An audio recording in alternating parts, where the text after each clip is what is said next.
Assalamualaikum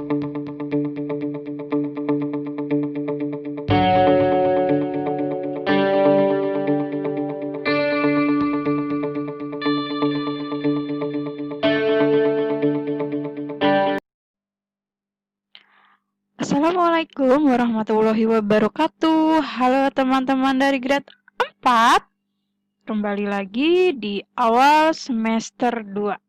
Semoga teman-teman selalu semangat, tetap jaga kesehatan. Oke teman-teman, sebelum belajar, yuk sama-sama kita berdoa. Berdoa mulai.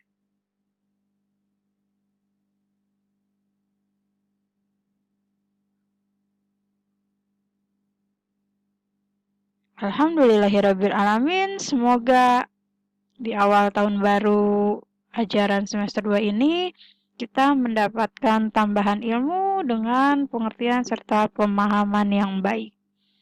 Baik teman-teman, sudah siap? Selalu semangat.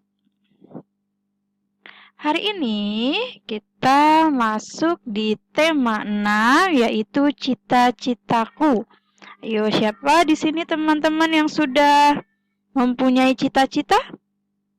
Pasti semua sudah memiliki ya. Agar cita-cita kita berhasil, kita harus memulai dari sekarang untuk mempersiapkan ilmunya dari dasar. Nah, fokus pembelajaran kita hari ini yaitu ilmu pengetahuan alam. Nah, adapun yang akan kita bahas yaitu tentang daur hidup hewan, daur hidup tumbuhan, dan yang ketiga yaitu tentang pelestarian hewan dan tumbuhan. Oke, di daur hidup hewan. Tapi sebelum lanjut, teman-teman ada yang tahu tidak apa itu daur hidup? Ya, daur hidup hewan adalah tahap perubahan yang dialami makhluk hidup selama hidupnya. Nah, di daur hidup hewan ini terbagi menjadi dua, yaitu tanpa metamorfosis dan dengan metamorfosis. Nah, apa sih itu metamorfosis? Metamorfosis adalah tahap perubahan bentuk yang tampak berbeda yang dialami hewan sejak menetas sampai menjadi hewan dewasa atau sejak dilahirkan, karena tidak semua hewan menetas sampai menjadi hewan dewasa. Itu adalah metamorfosis. Nah, tahap metamorfosis yaitu hewan tidak mengalami perubahan bentuk yang sangat berbeda tanpa metamorfosis. Jadi kalau yang tanpa metamorfosis itu hewan tidak mengalami perubahan bentuk yang sangat berbeda.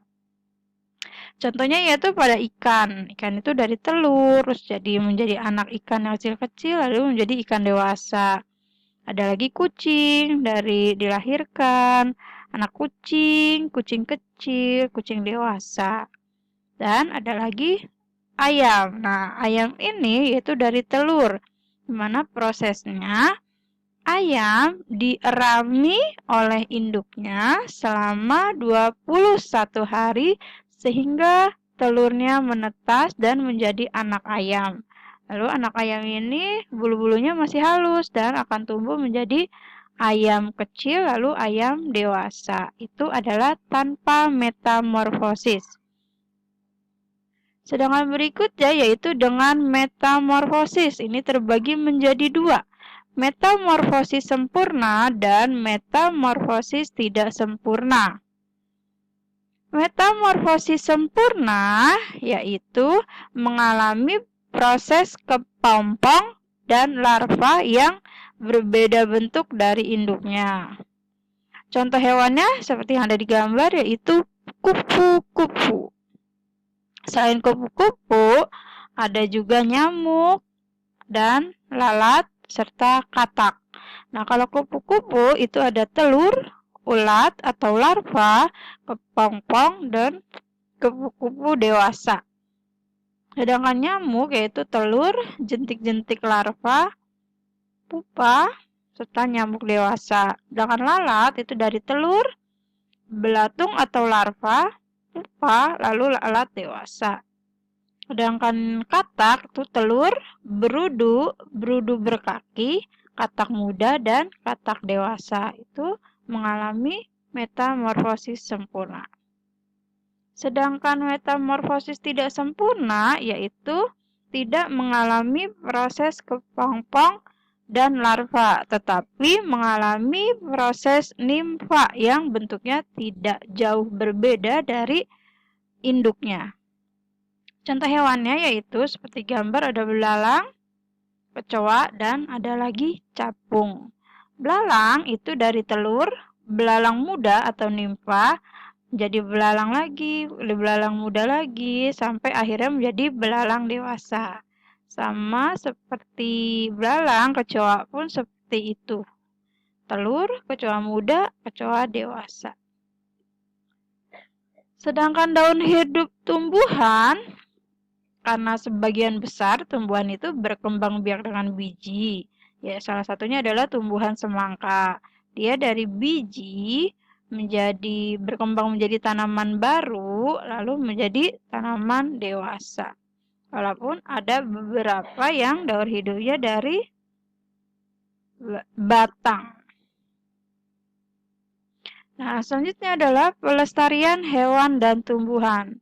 Hewan dan tumbuhan dapat dilestarikan. Yang pertama yaitu untuk hewan, kita dapat melestarikannya dengan menangkar hewan langka tersebut dengan cara mengisolasi hewan, mengambil telur-telurnya untuk dibantu menetaskannya, memindahkan hewan langka ke tempat yang lebih cocok, membuat undang-undang perburuan, dan yang terakhir yaitu menindak tegas para pelanggar dengan memberikan sanksi hukum sesuai hukum yang berlaku. Sedangkan upaya untuk pelestarian tumbuhan yaitu dapat dilakukan dengan kebun koleksi. Biasanya untuk mempertahankan tumbuhan bibit unggul. Contohnya adalah kebun kelapa di Bone-Bone, kebun mangga di Pasuruan. Yang kedua yaitu kebun plasma nutfah. Itu perkembangan kebun koleksi. Contohnya kebun plasma nutfah di Cibinong dengan buah-buahan inti, talas, dan suweng. Dan yang ketiga yaitu kebun botani, didirikan pada tahun 1817 di Bogor, atau kita kenal dengan nama Kebun Raya Bogor. Baik teman-teman, tugas teman-teman adalah menggambar daur hidup katak dan diberikan penjelasannya, serta daur hidup tumbuhan tomat dan diberi penjelasannya. Oke teman-teman, itu dia materi kita hari ini tentang daur hidup hewan dan tumbuhan serta pelestariannya. Semoga kita bisa melestarikan hewan dan tumbuhan agar tidak punah.